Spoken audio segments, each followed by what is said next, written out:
Hello बच्चों, चलिए प्रश्न को देखते हैं। कह रहा है कि यदि y ऑफ t अवकलन समीकरण t जोड़ एक गुना dy by d t minus t y बराबर एक का एक हल है, तब y ऑफ जीरो बराबर माइनस एक व t बराबर एक पर हल होगा। और इसके लिए हमारे पास चार विकल्प दिया गया है।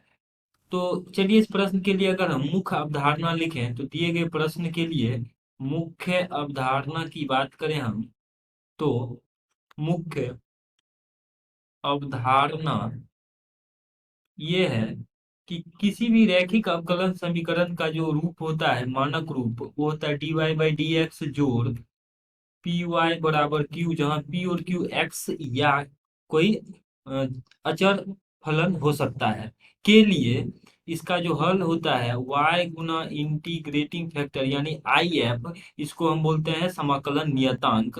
y गुना समाकलन नियतांक बराबर समाकलन q Guna I F D x, ये इसका हल होता है।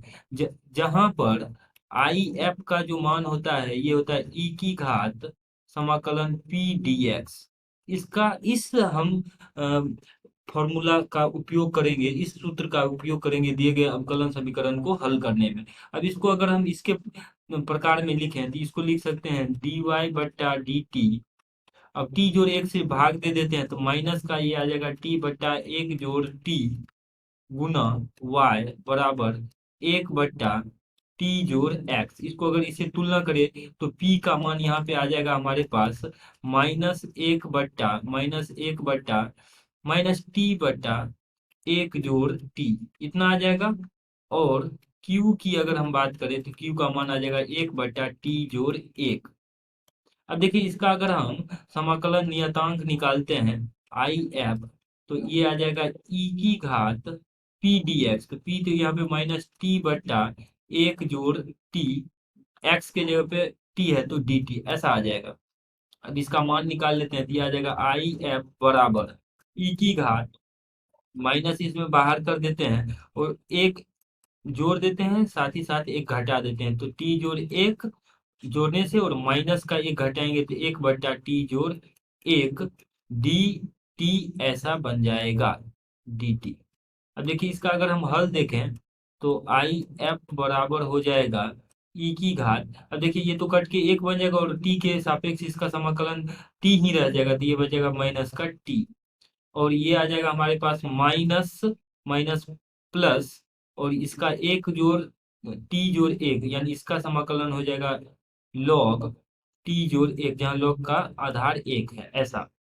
अब इसको अगर हम सरल करके लिखें तो ये आ जाएगा ई की घात माइनस टी गुना ई की घात। अब इसको हल करेंगे तो ये आ जाएगा ई की घात एल एन टी जोड़ एक, जिसका मान आ जाएगा साधारण तौर पे टी जोड़ एक। तो ये हमारे पास अभिष्ट आई एफ है।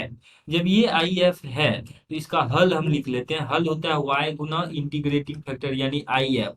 तो आई एफ का मान यहाँ से हम देख के लिख सकते हैं, तो ये है ई की घात माइनस टी गुना, तो ये आ जाएगा ई की घात माइनस टी गुना टी जोड़ एक बराबर समाकलन क्यू, क्यू का मान है एक बट्टा टी जोड़ एक गुना ई की घात माइनस टी गुना टी जोड़ एक डी टी। इसको हल कर लेते हैं तो टी जोड़ एक से टी जोड़ एक ये आपस में कट जाएंगे, तो टी जोड़ एक से इसको हम काट देते हैं, तो इसका मान आ जाएगा यहाँ से बाएं पक्ष में ई की घात माइनस टी का समाकलन माइनस ई की घात टी जोड़ सी आ जाएगा। और इस तरफ हमारे पास है वाई गुना टी जोड़ एक गुना ई की घात माइनस टी, ऐसा।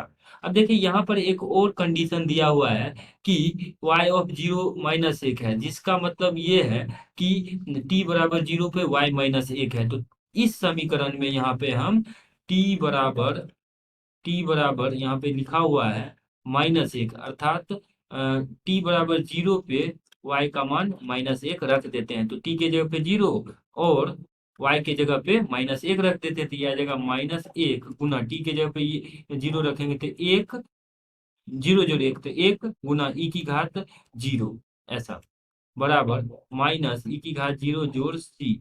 इसका मान आ जाएगा परिणाम स्वरूप माइनस एक, क्योंकि ई की घात जीरो एक होता दिया जाएगा माइनस एक बराबर माइनस एक जोड़ सी। तो यहाँ से हल करने पे सी का मान शून्य आ रहा है। जब सी का मान शून्य आ रहा है तो हमारे पास ये जो हल है वो आ जाएगा y गुना टी जोड़ एक गुना ई की घात माइनस टी बराबर माइनस ई की घात टी। सी के जगह पे हमने जीरो रख दिया। अब हमसे प्रश्न में पूछा जा रहा है कि टी बराबर एक पर हल क्या होगा, तो हम यहाँ पे टी बराबर एक रख देते हैं तो y का मान निकल जाएगा, दिया जाएगा y गुना टी बराबर एक रखेंगे तो टी एक, तो एक जोड़ एक तो दो गुना ई की घात माइनस एक बराबर माइनस ई की घात एक, ऐसा बन जाएगा। तो y का मान हमारे पास आ जाएगा माइनस ई की घात एक बट्टा दो गुना ई की घात माइनस एक। इसको हल करेंगे तो आ जाएगा माइनस एक बट्टा दो गुना ई की घात। तो यहाँ से हमारे पास ये हल आ जाएगा टी बराबर एक पे y का मान ई की घात दो बट्टा दो माइनस साइन के साथ। अगर विकल्प में हम देखें तो ई की घात दो बट्टा दो माइनस चिन्ह के साथ विकल्प सी को संतुष्ट कर रहा है, तो हमारे पास विकल्प सी इसका अभीष्ट उत्तर हो जाएगा। आशा करते हैं कि दिए गए प्रश्न का हल आपको समझ में आया होगा। धन्यवाद।